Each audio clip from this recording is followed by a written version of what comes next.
Mtu wa Mungu, Bwana Yesu asifiwe sana. Ninakusalimu kwa jina la Yesu. Mungu akubariki sana wewe ambaye umekuwa ukifuatilia kwa ukaribu, umeendelea kujifunza kupitia akaunti hii. Mungu akubariki na akuzidishe. Mungu akumbuke haja za moyo wako. Nakuombea kwa jina la Yesu. Mungu abariki kazi za mikono yako. Bwana Yesu asifiwe sana. Mtu wa Mungu, nataka tuzungumzie kwa habari ya kupendwa na kila mtu, kwamba haijalishi wewe ni nani na umefanya nini, haiwezi kutokea ukapendwa na kila mtu. Hakuna namna unaweza ukafanya ukamfurahisha kila mtu. Hata uwe mzuri kiasi gani, utende mambo mazuri kiasi gani, hauwezi kumfurahisha kila mtu. Bwana Yesu asifiwe sana. Tunaangalia hata ice cream, sukari, asali chocolate ni vitu vitamu, lakini si kila mtu anavipenda, na wapo ambao wanavipenda lakini hawavitumii kwa sababu wana sababu za msingi zinazowafanya wasivitumie. Bwana Yesu asifiwe sana.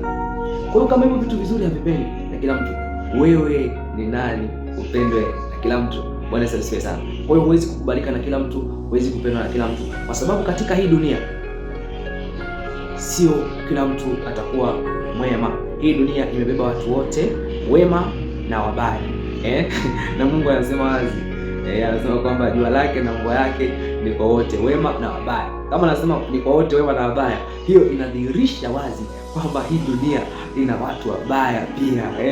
Ukishatambua kwamba kumbe dunia ina watu wabaya pia, maana yake kwa sababu ya wema wako hautakuwa disappointed pale ambapo watu umewatendea wema, umejitoa kwao, umewasaidia, umewaheshimu, umewapenda, lakini wao wakaishia kukudharau, wakaishia kukukataa, wakaishia kukutenga na kukuona hauna maana kabisa. Hautajisikia vibaya. Kwa sababu gani? Kwa sababu unatambua wazi kabisa kwamba hii dunia ina watu wabaya pia, kama Yesu mwenyewe, licha ya kwamba kila mahali ambapo alipita alikuwa anatenda mema, mpaka tukamwimbia wimbo, kila alipopita Yesu alitenda mema. Lakini licha ya kwamba alikuwa anatenda mema kila mahali sio wote waliokuwa wanafurahia. Viwete wanatembea, viziwi wanasikia, vipofu wanaona, waliofungwa miaka mingi, wameteswa na vifungo, wanafunguliwa, wanawekwa huru, wagonjwa wanaponywa, wafu wanafufuliwa, wenye ukoma wanatakaswa. Lakini sio kila mtu alikuwa anafurahia hayo mema ambayo Yesu alikuwa anatenda.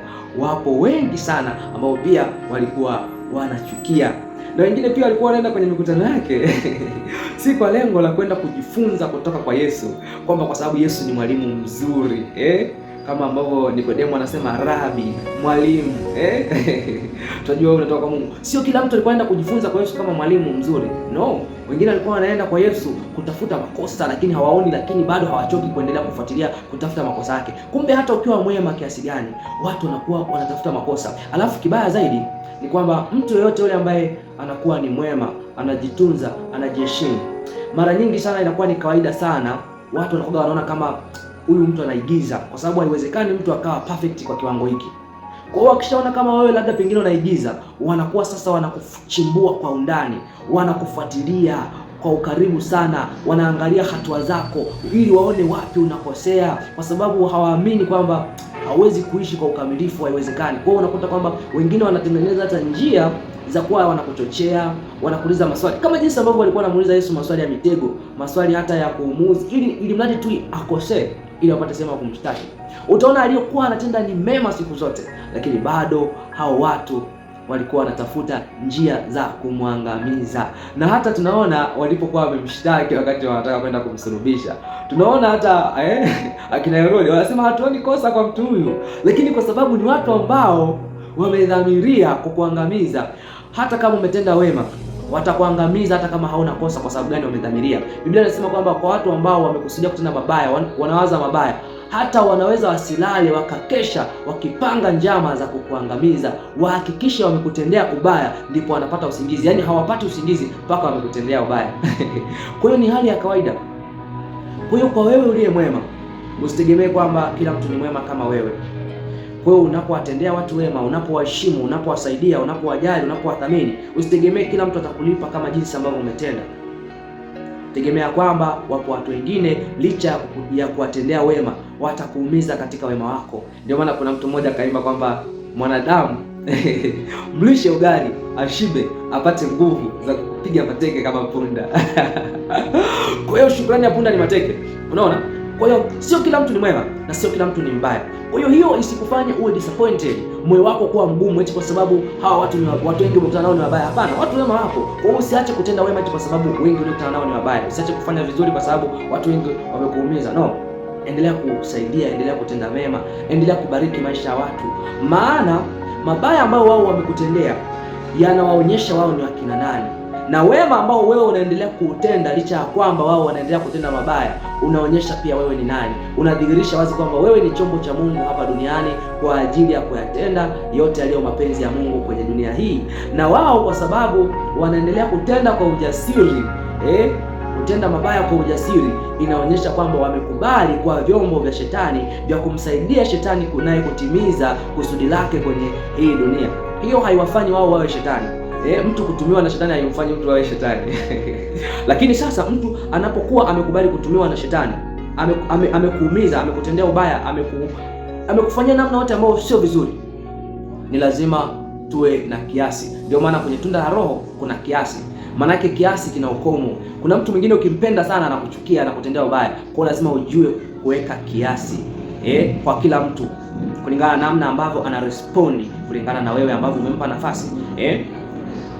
Lazima wasamehe. Yaani kusamehe hiyo haina mjadala, unawasamehe kabisa ili na wewe pia usamehe na babako wa mbinguni. Lakini kuwasamehe kwako hakuhusiani na wewe kuwapa nafasi tena ya kurudi kwenye maisha yako, kwenye nafasi ile ambayo tena wanaweza kukutendea ubaya kama vile.